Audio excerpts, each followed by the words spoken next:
9 with special guest, former NFL quarterback. He played quarterback at USC University too. Mark Sanchez. I'm joined by my co-host, Alyssa Charleston, and a special co-host, Caroline Ems, my friend from New York and New Jersey. So I just want to say thank you, Mark. And I want to give a big shout out to your assistant, Haley, for setting this up.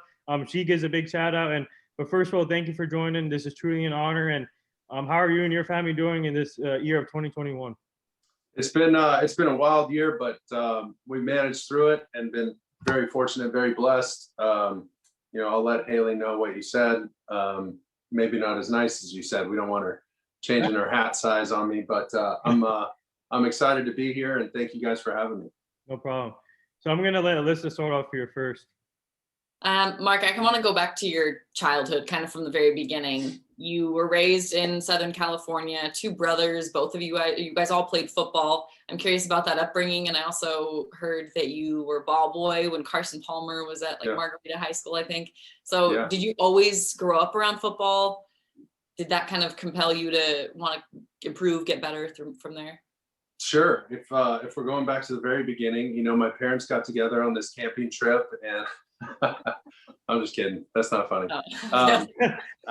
We're not going to talk about my conception, but let's see. As a youngster with 2 older brothers, you can only imagine wanting to emulate everything they did. And if they liked, Dave Matthews and Pearl Jam, then that's what I liked. And Hootie and the Blowfish, then that's what I would listen to, right? So whatever they did, I wanted to do, because we had this office at home similar to here. But, all of my older brother's accolades and awards and jerseys and helmets hung in that office. And they were academic, scholastic awards and athletic achievements. And so that became this measuring stick for me. And that became this mini Hall of Fame that I felt like I had to live up to. So my oldest brother, to understand the dynamic there, my oldest brother's 14 years older than me. My middle brother's 8 years older than me. So the markers of our life were like, my oldest brother's writing his thesis at Yale, the first one in our family to go to college. And then my middle brother's going to the prom, and I'm playing with X-Men action figures. So we were like worlds apart, but what brought us together was sports. And when I played, youth sports, anything that happened that weekend, I remember my brother would make collect calls to call the house. And as soon as I knew it was him, my oldest brother, Nick, at college, he would call home. And as soon as I knew he was on the phone, I had to tell him everything. I scored this many points. I got an A in my spelling test. I ran the fastest this or whatever, so that was like part of my motivation growing up. And they played baseball, basketball, and football. I played, soccer for a year. I did karate. I think I did swimming at some point. I did as much as I could. And my dad and my mom both supported, a very busy athletic and scholastic schedule. And that kind of led to, my love for sports and athletics. But that was really the driving force was, living up to my brother's expectations, I guess, and their accomplishments and achievements, and being able to talk to them about something, because they're not going to talk to me about X-Men figures. They're not going to talk to me about, anything else that was my, age appropriate for me. They're so much older and more advanced. And so sports brought us together, but it was a fun dynamic, and they've been a great support system for me all the way through. So Caroline, you're next. And then... All right, well, we're gonna jump to college and your professional career.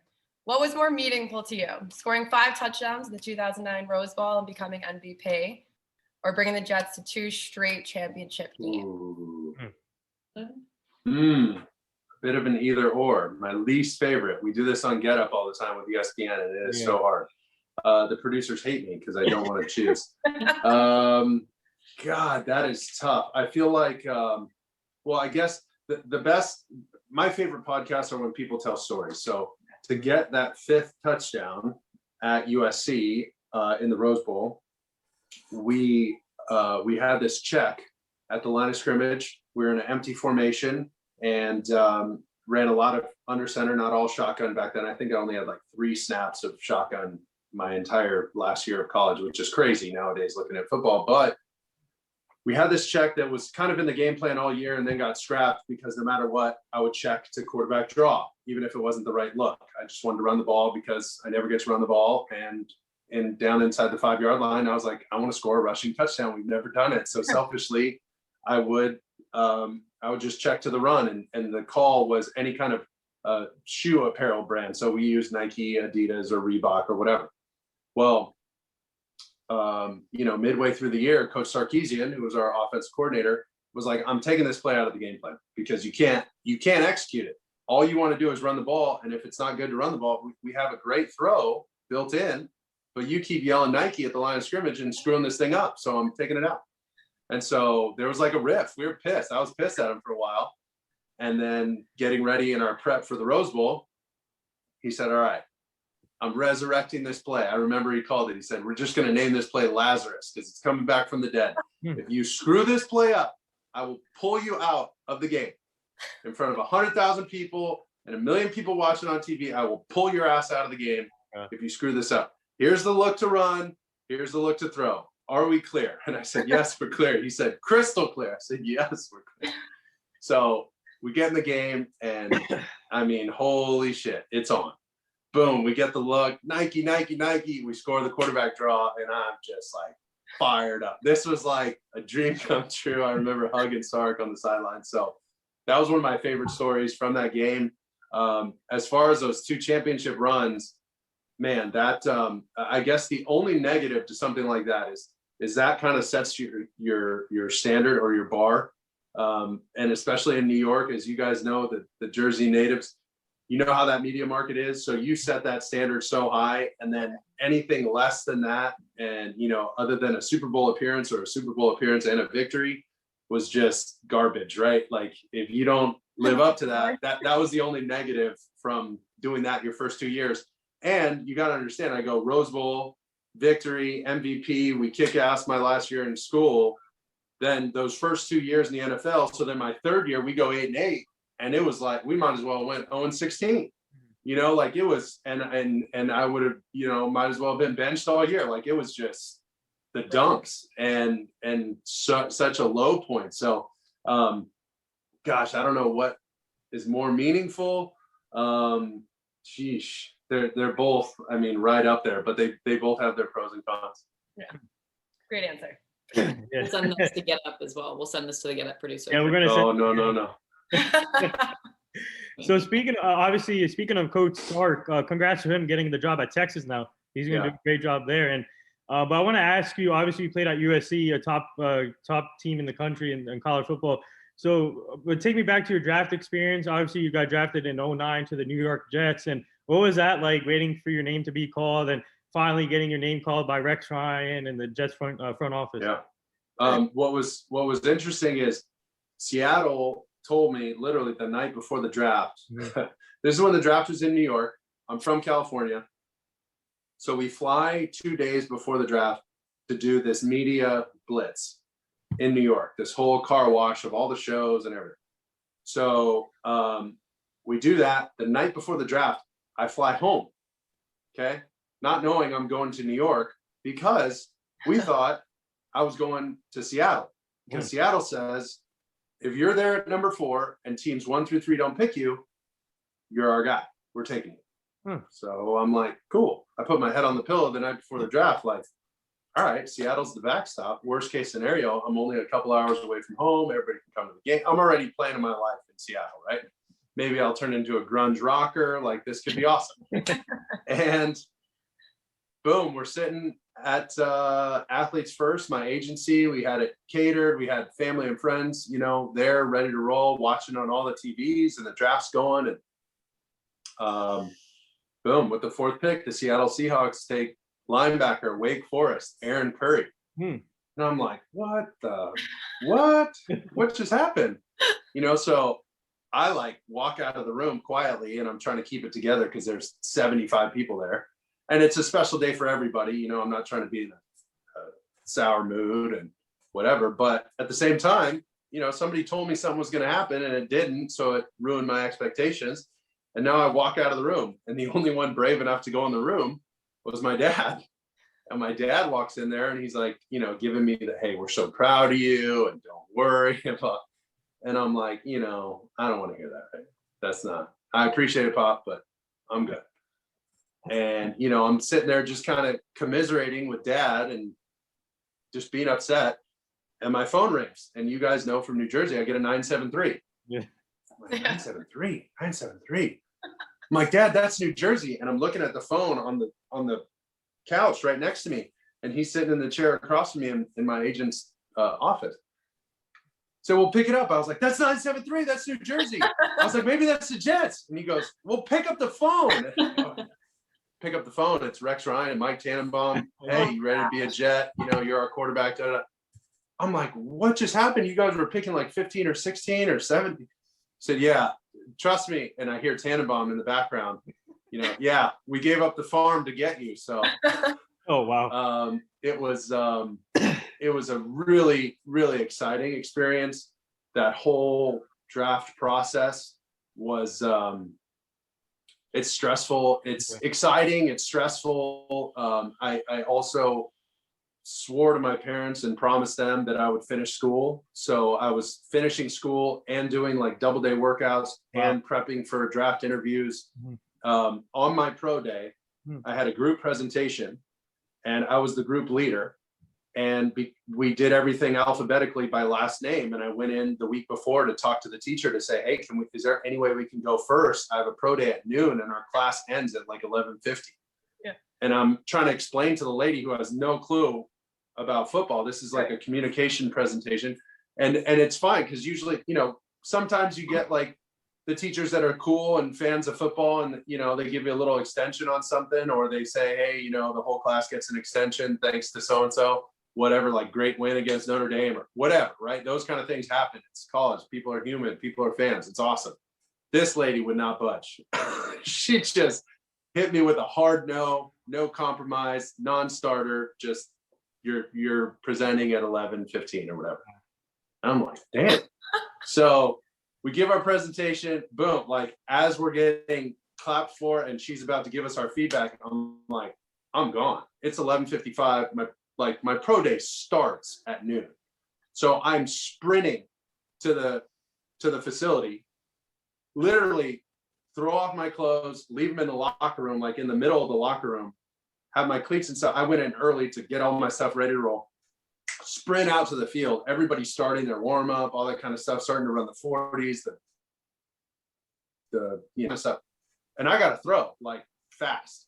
So that was like the most stressful deal in the world. And I'm trying to explain to this teacher, you know, this is like the biggest interview of my life. Right. You know, this is a big deal for me. I'd really appreciate it. And it was just hell no, you're just another student. So that was my pro day story, but went out and not many balls hit the ground. It was a great day and you know, a stressful start, but a great day nonetheless. And it was a reminder about playing this position, playing this sport. You just got to be ready for anything, and you got to be able to get your mind in the right place to execute as best you can. And it taught me a lot about what to expect, and that's to expect the unexpected. Right. Totally. You're definitely putting student in student athlete, of course. Exactly. I could imagine being you and just like thinking about your teacher, like, oh, Yeah. just Yeah. why couldn't she just let me go? It's ridiculous. Yeah. You know, I was like, you know, like football, like NFL, lots of money. This is a good thing for me. So, hello? No? Anything? Cool. All right, we can talk about it later. I'm curious about once you got to New York, the college experience that you had that led up to that. Pete Carroll, your relationship with him, where is that now? Where was that in that year? Because you're dealing with a ton of things. Obviously, you have your family to rely on as well, but like media is hardcore on the East Coast. We know that. What was that transition like, and the relationship with Pete Carroll that helped you through it, and where is it at now? Yeah, so Coach Carroll, I mean, I know Coach Carroll's number by heart still. I don't know why. I learned it in college and I just never forgot it. I would say it, but I don't want to give out his number. He's the best. And people assumed right after this press conference, this infamous press conference, that our relationship just went south. But he literally called me back a couple hours later And it wasn't really like an apology, not that I needed an apology, but that was so misinterpreted. And, it came off poorly because it looked like he wasn't supporting me. And he was just giving, statistics on guys leaving early. And, if you're going by statistics, he's not wrong. What he said wasn't incorrect. He was just saying, look at all these guys. They leave early. I think they would have benefited from another year, is basically his point. Not to say that we don't love Mark and whatever team gets Mark isn't going to be great, isn't going to be lucky to have him and all that. But usually the coaches don't go into these statistics saying like, well, he really shouldn't leave. So it just looked bad, came off poorly. And so he called me, we're talking within a matter of hours. It was just like, whoa, this thing has taken on a life of its own. I'm sorry, that's not what I was. We were eating In-N-Out Burger in my apartment the night before that press conference till like 2 a.m, talking about football, talking about life, talking about you name it, talking about how he met his wife, how, what he was thinking about when he was putting his kids in school and when he coached for Bill Walsh. And I mean, we had like a 4-hour sit down over In-N-Out Burger in my living room in this janky old apartment on Ellendale in South Central LA. Okay. So the night before that, just to frame the thing. So when this thing blew up, it's not like, oh man, screw Coach Carroll. It just didn't feel like that. It looked bad, but it really wasn't. It was overblown. So from the jump, he was supportive and always, I fall back on a lot of the things he taught me to compete, to the way he's able to multitask and put on a face, even though he knows something's bothering him. And you got to understand, he's a psychology major from the University of Pacific, and he had a way of putting us in the right mind frame to play. That when you get to the game, you play free. That the hay's in the barn, you put all the work in. Now it's time to go play. Today's not the day, and he would remind us all the time. So it's Sark. Today's not the day to make shit up, right? This isn't the day to try receivers. You don't try new footwork and new releases today. Quarterbacks, we don't make up new reads today. O-linemen, our hand placement is still the same today. We don't just make something up because it's this grand stage, right? Whether we're playing in the Rose Bowl, whether it's a scrimmage, whether it's a practice, whether it's a workout. Nothing changes. You always get better. You always coach yourself up. But on game day, that's not the time to just experiment with something new. So little things like that I took with me and, tried to impress that upon my new team, whether it was vocally or just by the way I carried myself.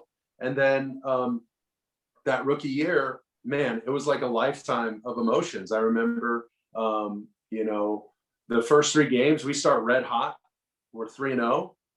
Everything's going great. I'm like, damn, this is so cool. New York's great. The media's nice. They love me. This is fun. Boom, we go on a 3-game losing streak. And I'm like, whoa, this is like, I feel like I'm on every wanted poster in the freaking wild, wild west. Like there's a bounty over my head. And then we get out to Oakland. And this is like in the middle of the year, week 7 or 8. And Coach Carroll was notorious for doing little things to get guys ready to play. The backstory behind this, and this is a bit of a story, but I think it's worth it.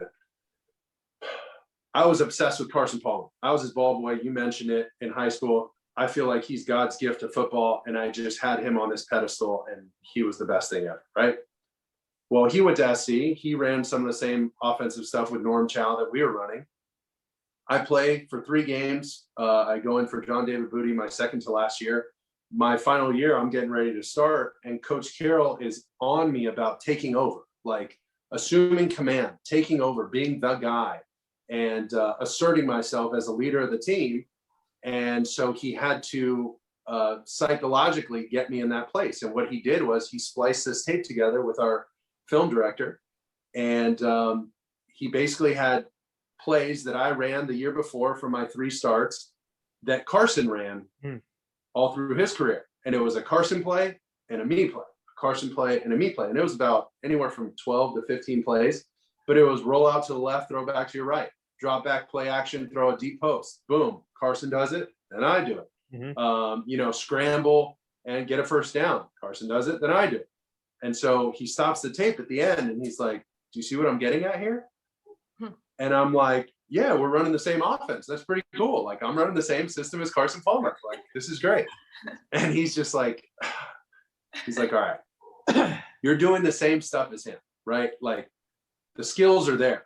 This guy's the number 1 pick in the draft. Right. He's a Heisman Trophy winner. You're doing the same stuff. I'm showing you that you need to take him off the pedestal and you need to be you. I know you love Carson. I'm not saying don't glean anything from his game and his skills and the way he plays football. But at the same time, you got to be you. You got to assume command here. You're our guy. And once he said those words, it was the equivalent of a boxer winning a heavyweight title, right? Like, you're no bigger, you're no stronger, you're no faster, you're no smarter the day after you win the title as opposed to the night before. Nothing changes physically. Everything on the outside changes, right? All the circumstances on the outside change because now everybody calls you champ. People address you different. Now you're the starter at USC. You're the quarterback. You're QB1. So that like flipped a switch in my head, and I'll never forget that because it just proves to you how powerful your mind is. That Coach Carroll talks about that all the time. But those kind of lessons helped me through my rookie year when I got the job there at the Jets. When things aren't going great, whatever. But long story longer, and suffice to say, we're at Oakland. I can't eat before the game. This is the infamous hot dog game. And that's why, because I was starving, because we've been on this 3-game losing streak. I don't know what the hell's going on. I'm kind of freaking out, having a mini meltdown. And I'm trying to like handle all of the media and pressure and the team and whatever. And so I can't eat that game. But Rex showed me a tape, very similar, because he had talked to Pete. And he showed me a tape of some college highlights and then the first 3 games and even a couple of those losses, clips from those games that were my best clips, basically a personal highlight tape. And on the CD that he gave me to put in a computer, it said, this is what we want. And I was just like, damn. He's like, you're doing it on this level. Like, we don't win every game, but you're doing it on this level. Right. So what's the problem? Just keep doing that. From a defensive coach's standpoint, it's like, well, just don't throw it to the other team. Just throw it to our guys. Like, yeah, thanks a lot. It was so reassuring, and for coaches to have that awareness that your quarterback needs something. Here's how I can get to him and pump him up because we know that's what we need. It was those kind of things stick out to me in my career, and those are things that I'll use whether I ever coach or in parenting or anything like that. But there's a time to pick people up and build them up and remind them of how well they've done.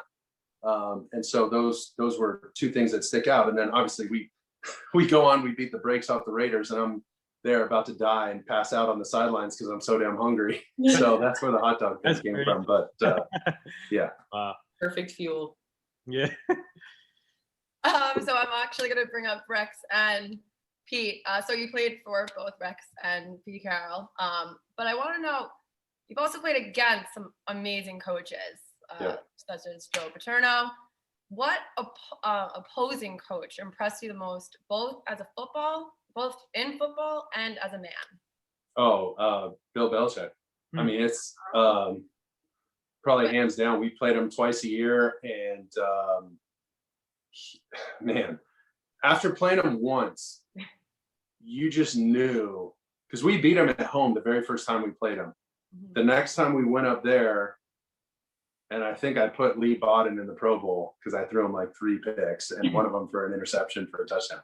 So yeah, I'm pretty sure, because after that year we're down at Super Bowl, right, and we're in Miami. It was the Saints Colts Super Bowl that Breeze wins, and I remember Lee Bodden sending me a drink at like this bar, this outdoor party, and he just kind of gave me a peace sign, and the bartender was like, "Hey, do you know Lee Bodden?" And I'm like, "The DB from New England?" And he kind of gave me like a, "Yo, thanks, bro. I'm going to the Pro Bowl" kind of thing. And I'm like, "Awesome." Wow. So so every time we played them, when everybody just gets this feeling, and part of it was the rivalry, Jets, Pats, but part of it was the larger part of it was Coach Belichick. just had this demeanor, this like ice cold look, this like ability to put the other team on notice. Like, you know who you're playing this week. You better be on your shit, right? Like there was no compromise. Right. You know, if we're playing this team, we can't afford to have a bunch of penalties. We can't play sloppy. You know, if God forbid they make a mistake, you better capitalize, because they're not going to make many, and they won't make the same one over again. You know, if you beat them scheme wise and coverage wise, you better hit the throw, because you're not going to get it again. They're going to go make the adjustment and you won't get that look again. Or at least they'll figure it out schematically to where you don't have somebody running naked down the field kind of thing. So there was something to that, to him, to Brady, to just the way they ran such a tight ship like that. I mean, just nobody says anything. It's like this eerie place. People were terrified on the road up there in Foxborough. Like, don't leave your playbook in your room, because maybe somebody from the hotel staff will give it to them, and then they'll have your call sheet. You know, like you hear these horror stories about going up to the Northeast to play in Foxborough, and you're just like, oh my God, it's like, you know, this is a thing. This is now a thing. So there was like same thing, what Coach Carroll was trying to do in a positive way. There's this negative, you know, feeling for up there, and you're just like, you immediately like tighten up. So it took, you know, a little bit to get used to that. And it was always so fun, because as a competitor, you just want to play the best, you want to beat the best. And I have so much respect for them, that they are on this relentless pursuit of a competitive edge, you know, and sometimes, you know, to a fault, I guess, but you know, it was, those are the teams you like. You want to be on the team, but you hate them if you're not on that team. Just the same way Coach Carroll was, because I was a part of a regime like that at USC that was just a machine. And if you ain't on our team, you know, you don't like us very much. But once you're with us, you're like, damn, this is the way we want to play. Like, we could play and beat you and embarrass your ass, you know? So that was, I respected that. I have so much respect for him and what he's been able to do throughout his career. So he was probably my favorite coach. Interesting. So obviously you got to play with 3 teams in the NFC East, or should I say NFC least now, as people say it. But what was it like just competing in that division with the Cowboys, Washington, and obviously you play with the Eagles. But I'm a big Dallas Cowboy fan. So just explain the division in a whole. And you got to play with 3 different teams in that division. What was that like? Sure. I mean, you know, no other division was like everybody's kind of your rival. It was it's been built up too, right? Because Fox has the rights to NFC East games. And that is the most televised conference there is, right? Like, it's just, that's just the way football works. They have the biggest, you know, media coverage and fan bases, and to be on 3 of those teams was incredible, because you kind of see the inner workings of why, you know, when guys cross over and go to other teams and go to the rival, and, you know, like thinking of guys like Terrell Owens and you know, you talk to former players like Carmichael from Philly, and he was just like, man, I hate Dallas. And I'm just like, why? You know, what's the deal? And he's like, this ain't like your USC, UCLA. I hate Dallas. Like, if they were on the side of the road, broken down car, I'm not pulling over. I'm laughing.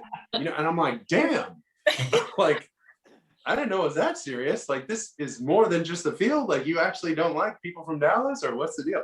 So it just became, you know, a thing on all those teams of why it's a us versus them mentality. And it's fun to be a part of, because same thing, like that week, whenever it's, you know, conference week, you're playing a team in your conference, it is on, baby. The coaches have a little extra juice. Guys are staying a little after, you know, guys want to work a little harder, lift a little harder. You know, it's just, there's this extra energy there. And so all 3 teams so different that I played for. And, you know, Dak's rookie year, having that experience with him, to see him shine and really grow as a person and a quarterback was incredible. To go on a little bit of a run with the Eagles when Foles goes down was incredible, and be a part of Chip Kelly's system was fun.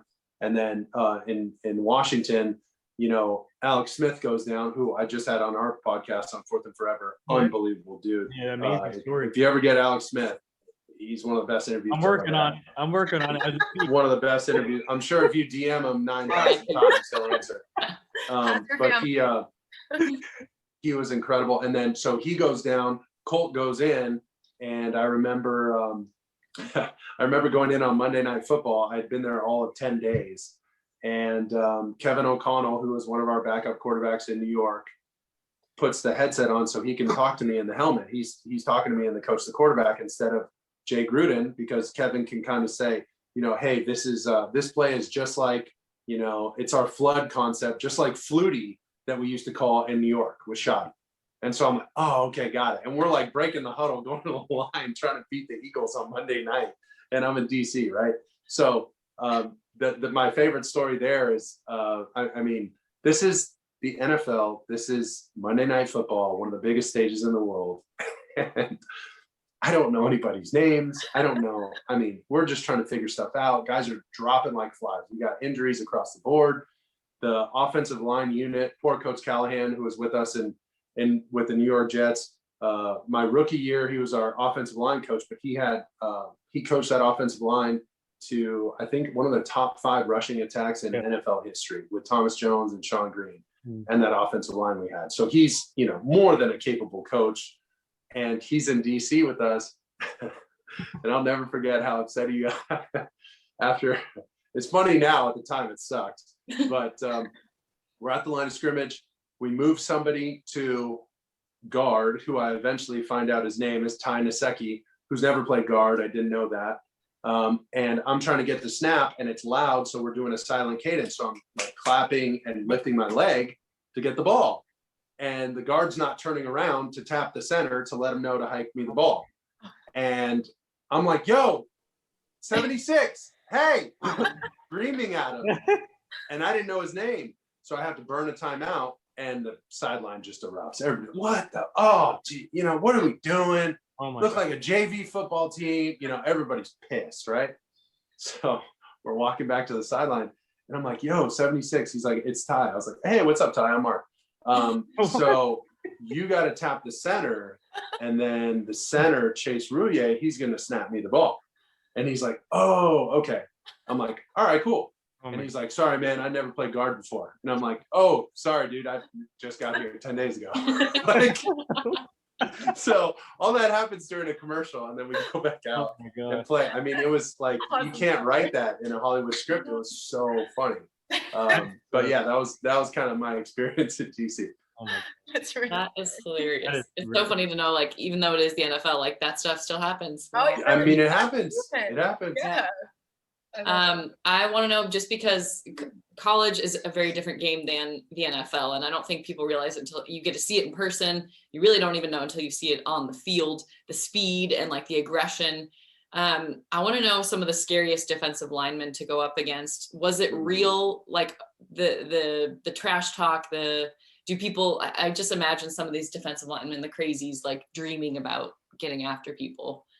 Gosh, I remember, do you remember, let's see, the year, two good stories, I think. Justin Smith,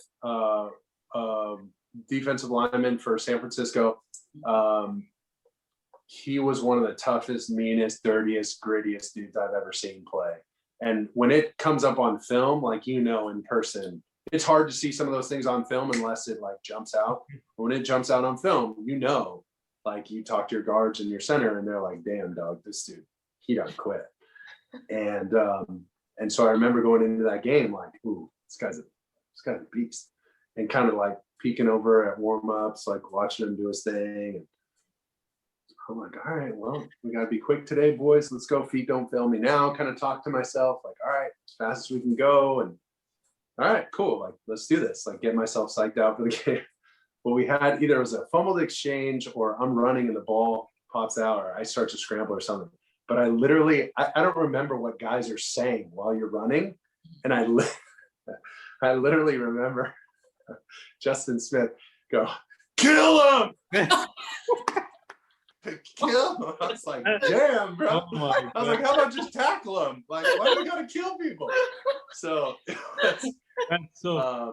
was that's like one of the only times I remember somebody saying something during a play. You know, other than gosh, who was a cornerback? I flinched when I went out in like a wildcat formation against there's a wonderful meme of it. Apparently I'm on a couple memes, which kind of sucks, but there's against Buffalo, it was God, I'm blanking on his name and he's gonna kill me. Was it Stephon Gilmore? No. This is before Stephon. This was their ace corner before Stephon. Oh. Not Kirkpatrick. No, was it Flower? I forget. But as soon as I get out there, so the Jets showed me a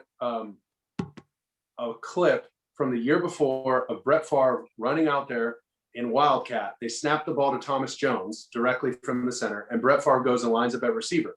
Well, Brett Favre is a part of the old school West Coast tree where you had a flanker receiver that would line up in a 3-point stance.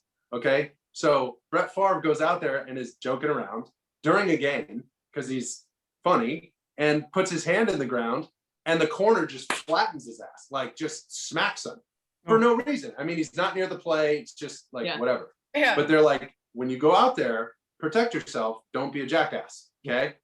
And so I run out there. And as soon as I'm like running out to get set up, he's already chirping at me. Oh, hell yeah. I'm about to fuck you up. Like, let's go, you know? And I'm like, yo, what? So I'm kind of like off the line of scrimmage and then like really off the line of scrimmage, like a fresh college player because they don't understand how close you can get to the ball. Mm-hmm. Like that far already. And he's like, I'm coming for you. And he starts to back up like he's going to take a running start. So as soon as the ball snapped, I'm like, yo, chill. Yeah, it was Drayton Florence. Drayton Florence is his damn name. There you go. And so yeah, I remember that was one of my favorite defensive player stories. And then the other one was Ray Lewis. We had the same agent. We're playing in it was a preseason game. And we are running like this basic little snag flat corner combination, and he sniffs it out, and I literally throw it. I throw this quick game throw, like we're gonna have it quick, boom, I'm catching it, quick 3 steps, and I rifle the ball to our receiver, and it literally goes between the 5 and the 2 on a Ravens jersey and bounces off his hands. Well, the ball's like kind of dribbling on the ground, and I hear Ray Lewis screaming at me, damn, Sanchez, damn. And I'm like, holy, like, what the hell? And he kicks the ball. He just kicks it off the field. He goes, I didn't even want that shit. I don't want it. It was too easy. I'm going to get another one or I'll take your head off. And I'm just like, whoa. Oh my God. Like, you need to chill out. It was funny and scary at the same time, I think. So that was like one of my welcome to the NFL moments was my second start at Baltimore. And I'm just like, it was Ed Reed. It was, Haloti Nada. It was, Ray Lewis. I mean, I was just like, wow, just wide eyed. Rex wouldn't even let me look over at the pregame warm up when he comes out and smells the grass and all the fires going everywhere. He's like, yeah, no, you're not even going to be on the field for that. That's crazy. So, those were some of my favorite defensive player stories. Wow. Good to know the crazy is real then. Oh yeah, he was a hell of a player. You got to be a little bit, you know. I mean, so you're in the NFL. You have all these crazies. You have the media. That's crazy. What did you do to decompress? Like on the off season, season's done. You have the off season. What did you do? Did you go on vacation? Do you have a spot? Yeah, we have this tiny little house in Ensenada, Mexico. It's on the little strip of Baja California on the far west coast of Mexico, but it's like, an hour and a half past the border driving. So we go down there. We used to grow up down there. Essentially, I learned to ride a bike down there, kiss my first, had my first kiss down there, like that kind of thing. It's one of those places that marks your childhood. So we go there a lot. I did try and travel as much as I could. And, I'd go down to mainland Mexico a lot. I went down to Costa Rica. I went to, Istanbul. I've been to Paris. I've been to London. I went to Hong Kong. I went to Thailand. did some really cool like vacations because I knew at some point I'm going to get married or I'll have a child and I won't be able to just take off and leave like that, throw the phone on airplane mode and just unplug. So I would try and do that usually right after the season. But then during the season is not easy. And so what I used to do is like on Fridays, we'd go grab dinner somewhere in the city. And we essentially would either grab a couple other guys on the team or whatever. And usually you're supposed to, kind of get the game plan done with by Friday, right? And then you revisit Saturday and whatever. So guys are usually out of the building at noon, no later on Friday. So I'd stay till about 3 or 4. And then that was my time, those next 4 or 5 hours was my chance to decompress and get some food. So I'd try and do that. But the problem was when we start like a winning streak, I'd have to go to the same restaurant. Rex was big on superstitions. And so one of those weeks I go to Nobu in New York and it was like, I love sushi. And I was just like, wow, this is one of the coolest places in the world. And so I go, boom, we win. Oh crap, I gotta go back. All right, I'm back. And I literally have like 3x5 flashcards with our plays on them. And I'm sitting in this booth by myself and just mowing down sushi. Well, to the point where this chef who has since died, but he became a really close friend of mine. His family would come sit in our family's box and come to the games and stuff. But Shin-san, he was Shin Sujimura. He would put the pieces of fish, he would cut them into like the shape of a plane and then go Jets. Or like he would do like NYC in the sushi, or like he would just like do something every week because he would start to see me all the time. And then we become friends. His daughter and I become friends. She was helping out in the restaurant or whatever. So she'd bring some of her friends to the games and it became like a thing. But I felt like I was the only maybe non-Asian that was at his funeral and like was there with his family. And so they became like super close family friends. But those were some of my favorite dinners pre-game. And then post-game, the first place I went to eat when I got drafted was Del Frisco's, right in Midtown, right next to the SNY building. And so it's me, my mom, my dad, both my brothers, a couple other family members, and we're sitting down at this huge table at Del Frisco's. I just got drafted by the Jets. We had to fly all the way back to New York. The same, in 2 days, I was cross country twice. Wow. And we get out there, we stay at the W in Times Square, and we're just like, whoa, this is crazy. And we're sitting down to eat, and across the ticker on the SNY is New York Jets, trade up from 15 to 5, draft quarterback, USC, Mark Sanchez. And so my mom just started bawling. She calls me Mijo because in Spanish, that's like my son. Mijo is Mijo. And she's just like, Mijo, look. So we all read it and everybody's like, it was like this sentimental moment. So then, post games became Del Frisco's. They'd hold the kitchen, they'd leave a spot open for us, and whoever was in town for the game, I don't know if we ever went after a loss because that was, it wasn't very fun, but we'd go after just about every win. And that was kind of our spot. We'd beat feet out of the stadium, hustle over to Del Frisco's and enjoy ourselves because it's hard to win in the NFL and it's a fun time when you get to share with your family. So I have a quick question. Yeah. An inside source has told me that you used to love going to Bill's Gay 90s. How do you know that? Who told you that? Oakley.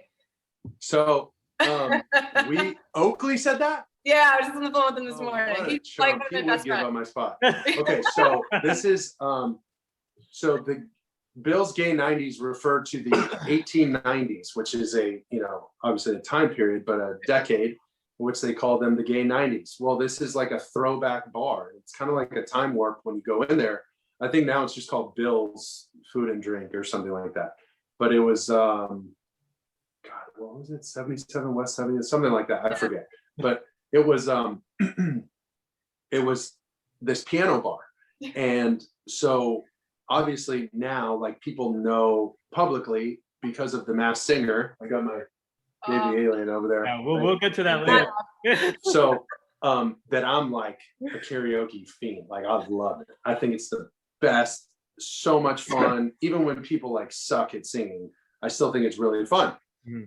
So that place, I would take people there either before a Broadway show or after or whatever, and my whole family would go, or, you know, I'd go on a date or whatever. But it was like, that was like my spot. Now I know the piano guys, I know their schedules. Like, hey, would you ever come play privately for us? They'd come all the way out to my house in New Jersey and play sometimes. Like, it became like, we were cool. Like, that was my hangout.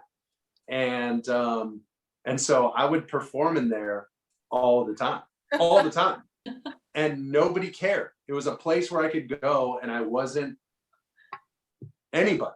I was just me. I was just Mark, and we were just having a great time. And we'd sing, you know, James Taylor, Jim Croce, Elton John, Billy Joel, like, just some bangers on the piano. And it was some of my favorite times, especially in the off season, because you could stay much later. But it was, God, that place was incredible. And yeah, I had some of my favorite nights there. Cano says hello. That's really deep. Wow, I'm impressed. Yeah, that's crazy. But I have a couple. Some of my friends wanted to chime in here with some questions for you. So obviously, you know this kid, Global Kid Media. He had you on his show on his birthday. Actually, me and him, we share the same birthday. And on the same day when you were on his show, I had Isaiah Thomas, the former Piston, on the show. And Nice. he wants to know, what do you think of the skit you guys did on his show? It was okay. You know, we could have spiced that one up a little bit. But no, he's a special kid with a ton of talent and great intuition, and works hard. And it shows. He does a great job on his show. So it was really fun to go on it, and to be his birthday guest was really cool. And my friend Justin, he wants to know, he's a big Jet fan. He wants to know, when is the next autograph signing, and are you willing to do one? Yeah, are you willing to do one with them? I have no idea. I haven't even thought about that. I know a couple of years ago, the team had kind of asked if I'd come to a game and do it outside the game. So I don't know where those things are at with COVID, but you know, I've personally shied away from some of those things. I don't know. I just feel kind of weird. Like, you know, here's $20 and sign this for me. I don't know. I just, you know, it just hasn't been like top priority. Not to say that I don't want to interact with the fans, but I'd rather, you know, either talk like this or, you know, go to Bill's and sing a song or something like that. That's more fun to me. Yeah. Well, this is one of the last questions from me. I think you've talked about it on Outside the Lines a little bit, and just about how quarterbacks are having a little bit more control because they can DM. Yeah. Shout out to Nathan DMing, and like Twitter, you know, like it's provided a new platform for QBs to reach out to players they want to attract. You know, LeBron being, you know, jokingly GM. Can you kind of expand on that? And also, who would you kind of like try to draw in if you were a QB in the league? Man. Well, here's kind of how it started, right? I think Brady, what he just did and accomplished, you know, rocked everybody's world, threw the whole NFL world off its axis a little bit, because it's become this new standard, like I said, and this new normal, but it's so abnormal. It's such an anomaly. It's not even funny. Like, this stuff doesn't happen. And so now, you know, you get a guy like Russell Wilson, and, you know, not that he's in the wrong. I mean, he's expressing how he feels, whatever. Me personally, I don't know, maybe he's had the conversations with them and they're just like, yeah, well, we don't know, you know, maybe we'll handle it. That's kind of our job. You just, you know, you go score points and convert third downs.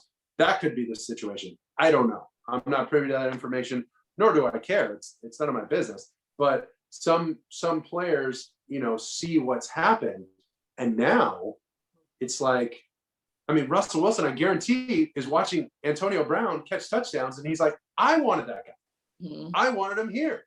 And can you imagine him and Tyler Lockett and that other big sucker that they got? I mean, come on, like Metcalf, like, come on.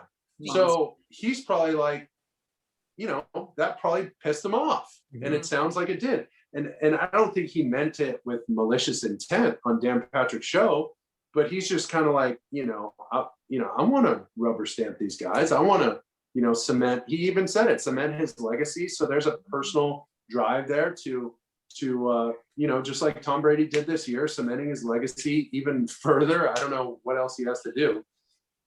But, and then you look at the stark contrast or the drastic dichotomy, if you will, of Brett Favre's era and time when he's talking about Deshaun Watson and how people, kind of misinterpreted that to be like, shut up and play.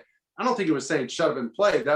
He's just kind of talking about like, hey man, where I'm from and how we kind of do it is just like, this is what it is. Right. Well, on the other side, it's like, hey, well, where we come from in this new era and the way it is here is here's how I feel. I'm going to let you know on all these platforms that have a ton of followers. So listen up if you want to know about my well-being, because that's the team's well-being. Neither of them are right, wrong, and it doesn't matter. That's not the point. But you get people on both sides of this argument kind of yelling into a void, and it's all preference. It's all player specific, organization specific, very, very subjective. And if you feel then there's like this line of demarcation, like, okay, what accomplishes you enough? What makes you, above this line of demarcation that says you are allowed to be involved in personnel decisions, right? Like, what's the bar? Do you have to go to 2 AFC championships your first 2 years? Is that the bar? Or do you have to win a playoff game? Or do you have to win a Super Bowl? Do you have to win 5 Super Bowls? Like, what's the new standard rule, right? What's the new standard? Right. And there is none, right? It's just kind of what Brady just did. And he pushed that bar so damn high that everybody's like, I want that. But it's the same thing in the NFL with anything else. Whatever the Tampa Bay Buccaneers did with their strength program, people are looking at that. Whatever they did with their play action game, people are going to look at that. However they, dialed up these plays in the Super Bowl, we called it pin crack with the tight end leaking out to the flat, and it looks like split flow zone, that Gronk scores a laugher walk-in touchdown that Brady could have thrown left-handed. People are going to run that play next year. Like, I guarantee you. Right. That's just the way it is. You get your strong safety nosy in the run game. Your receiver's going to look like he's going to go hit him, and boom, there goes the tight end on the flat, wide open. It's going to be a more popular play. Some of the stuff that the Chiefs did last year, you see it across the board. So whatever you do as the most successful team is going to be emulated and copied all over the league. Now, this one is just, so extreme. And, just make a list of 32 quarterbacks. Who's qualified to do that? You probably have a handful. You probably have a handful of guys. And then you also have to understand that at 7-5, and I said this on TV, I said at 7-5, nobody would bet the farm that the Tampa Bay Buccaneers are going to go on an 8-game win streak and beat the defending champs. Not just beat them, but they beat their ass in the Super Bowl. So I don't think anybody would have bet that, right? Like, if you would have placed that bet then, you'd have made $1 million in Vegas. Like, it's not even close. So if it didn't work out, which odds are it shouldn't have worked out, then what? If you bring a guy in and it doesn't work out, then you're in the same position as these GMs and head coaches, and now you got that on your plate. So some of these teams might be shielding their starter from that, because now you stamp on this guy. Are you trying to force him the ball? If he's not playing well, if he's not performing, like, does that change the dynamic? Kind of, or it could. So it's just a very slippery slope, and to handle that appropriately is awfully difficult, because as soon as you just like any line of work, you stand on the table for somebody and they don't pan out, it looks bad on you. And I don't know if everybody's willing to sign up for that. They want to sign up for the good, what Brady just showed us, but if it doesn't work out, man, that's a lonely spot, and you might be hurting your own stock. Speaking of crazy predictions, actually, Tony Romo had this matchup on Thanksgiving on the Super Bowl. Tony Romo predicted this matchup on Thanksgiving. Which was huge. But, so there you go. I hope you put money down in Vegas. Yeah. All right. So you're not in the NFL anymore, right? So the first day you woke up, you put your feet on the floor, you're not in the NFL. You're not a football player anymore. Like, how did that feel? Your football has been in your life your whole life. So Yeah. I know, obviously you're still in it, but not playing.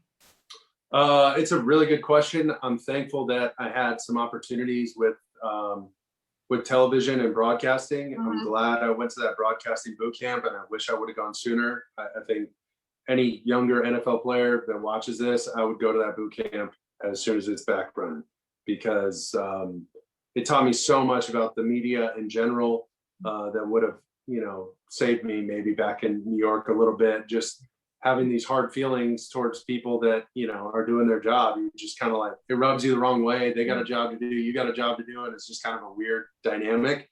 But at the end of the day, like, who cares? Those emotions are, unimportant, and they put you in a weird place. So that, it taught me a lot about that. And then more importantly, it gave me a platform and something to do, something to aspire to, something to chase, a goal to work toward, and gave me something to, show my son. I wanted to work. I wanted to do something, whether it was real estate or, go back to school or whatever, and get some sort of master's or, be a coach or whatever. But I wanted to show him, like, hey, I'm getting up and I'm working. Like, dad goes to work. He didn't just play ball and made a bunch of money and that's, Right. just sits around and whatever, like, Right.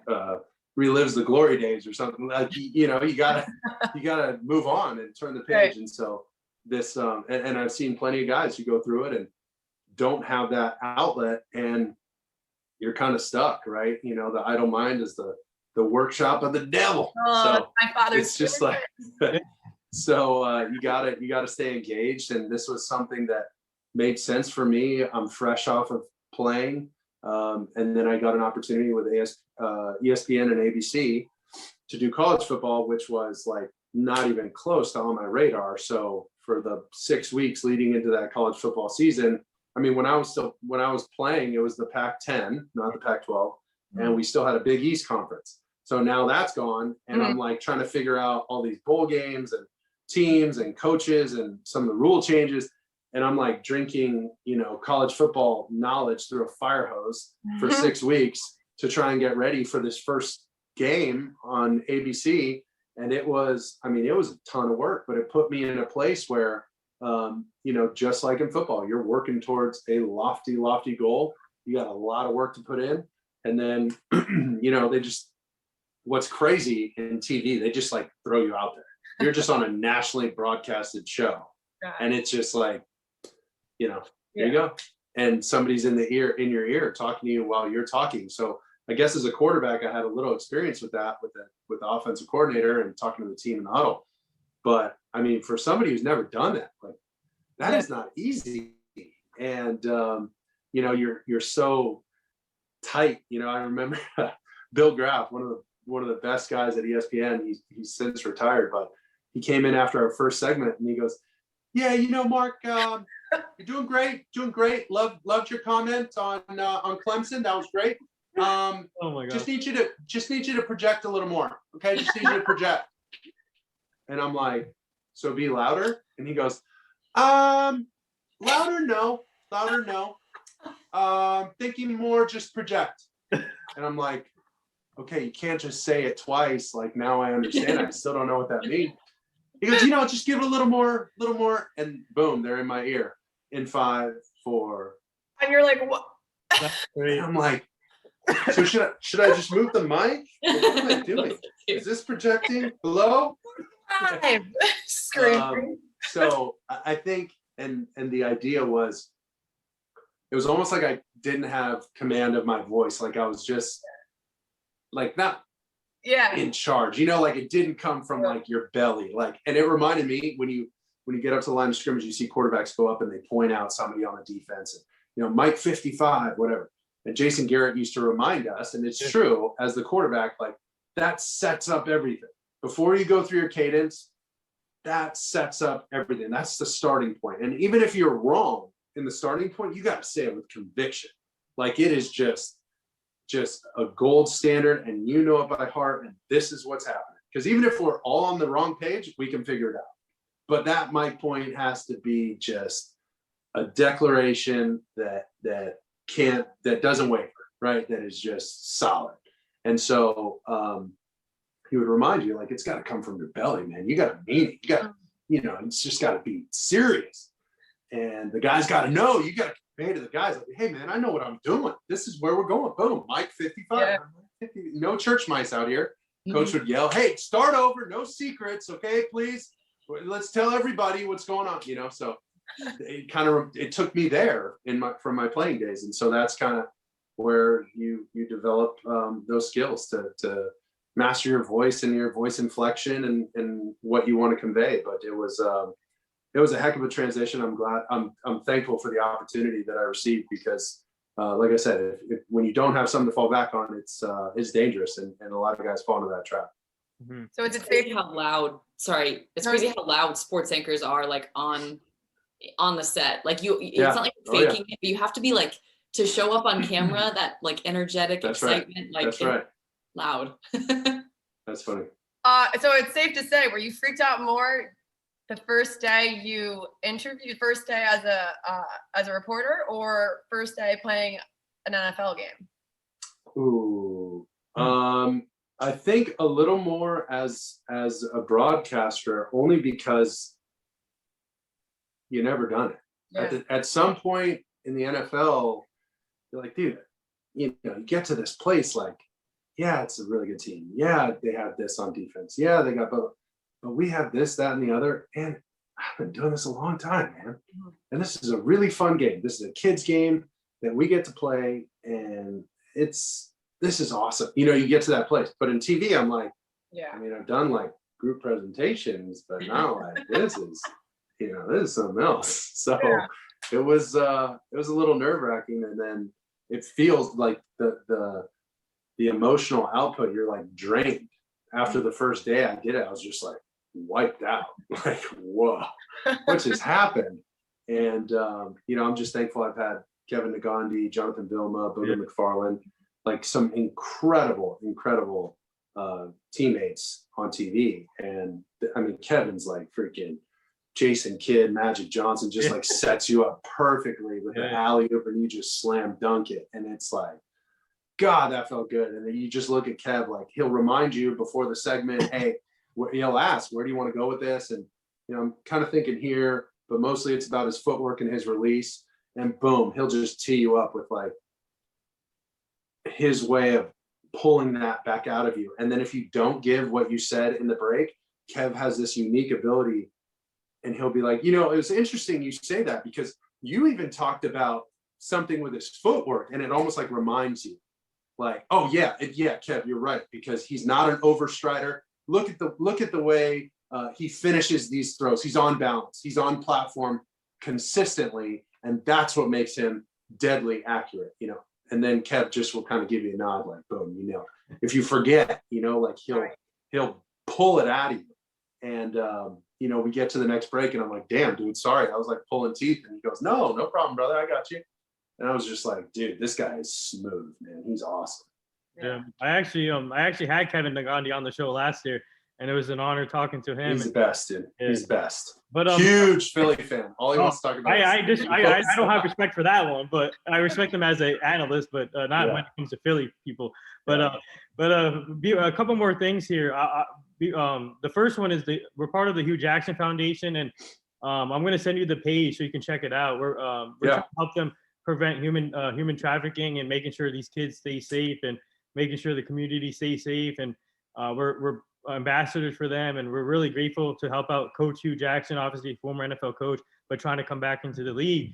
But his main focus is just trying to help prevent human trafficking. So I'm going to send you the page so you guys can check it out, and glad to be part of it.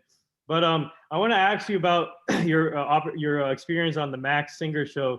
What was that like? How did that come out? And were you nervous when it came to Can we hear some? Can we hear some? Oh, okay. I got to warm up with my vocal coach, guys. Come on.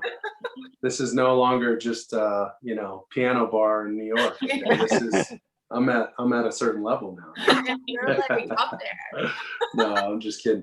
Gosh. Okay, we'll finish with this one because I got to scoot. Yeah. Let's see.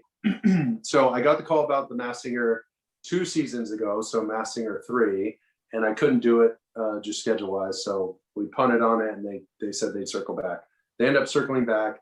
It's, the middle of the pandemic, and I'm like, well, I mean, nothing else is going on. What are your protocols for safety? And boom, they outlined them, and all right, I said, cool, I'm in. So you get a vocal coach. I didn't realize how in-depth this puppet was going to be. So I'm on Zooms just like this for hours, a couple times a week with this puppet. And we're talking about how to make an inanimate object come to life and different wrist motions. I got more hand cramps than I ever have.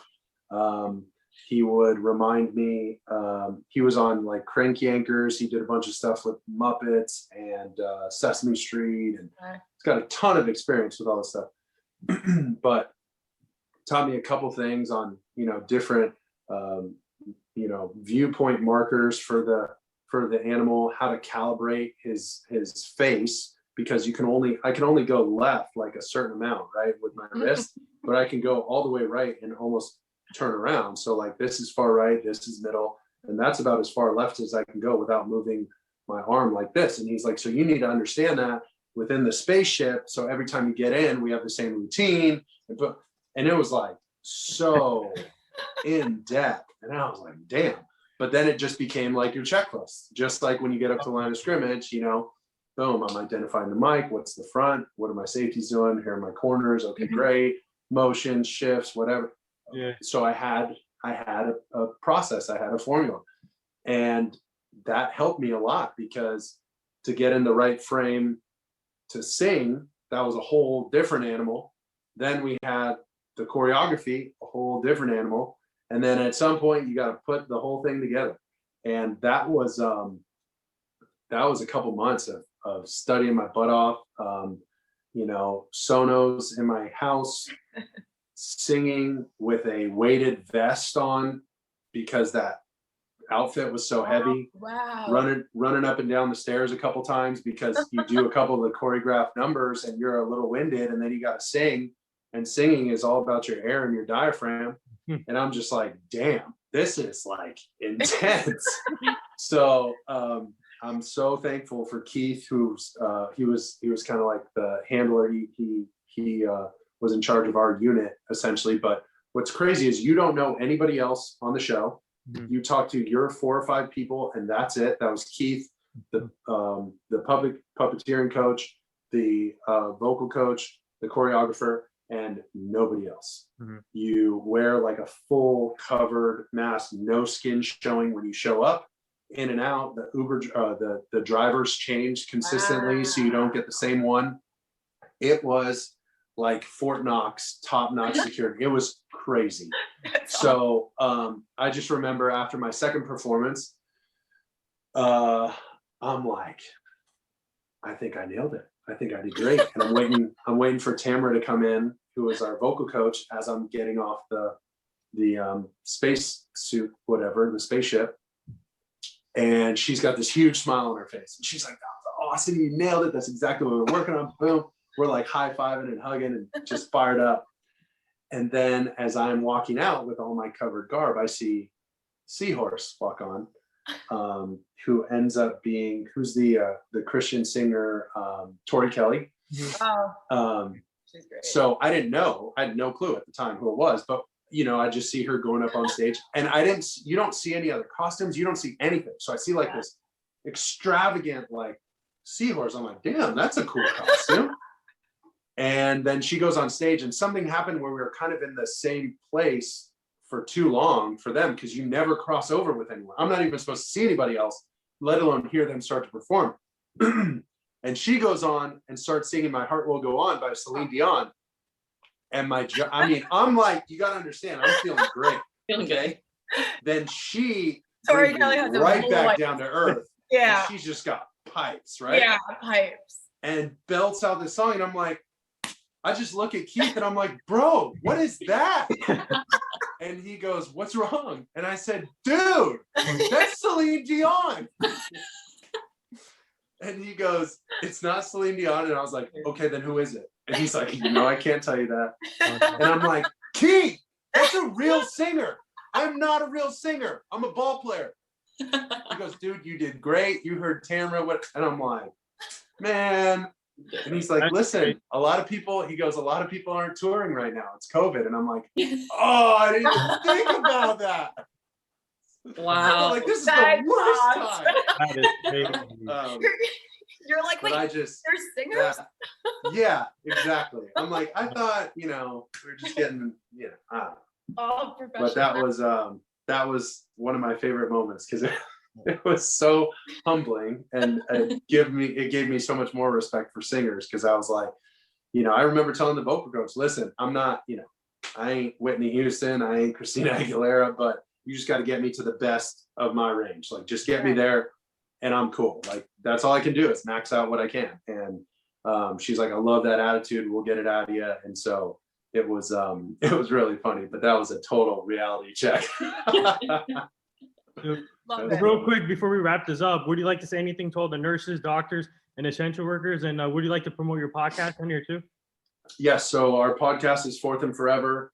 We have some stuff coming up with some coaches and quarterbacks for the off season, a couple little packages for that. And then to all the frontline healthcare workers, thank you so much for your bravery, for fighting for us and making things possible. My parents just went and got the vaccine, so looks like things are headed in the right direction. And we can't wait for things to get back to normal. But obviously, our thoughts and our prayers are with all those affected by the virus and all those people who are fighting the virus on the front line. So thank you to them. Yeah, well said. And there it is. That wraps up episode 709 with former NFL quarterback and former USC quarterback Mark Sanchez. He does great stuff on ESPN, and please go check out his podcast. That stuff is fire. I just want to say thank you again for coming on the show. We had fun. I think this is one of the most entertaining episodes we have had on the show by far. And Good, I'm glad. you and your family stay safe and keep up the great work. Appreciate it, guys. Thank you for having me. Thank Talk to you later. Thank you, Mark. Appreciate it.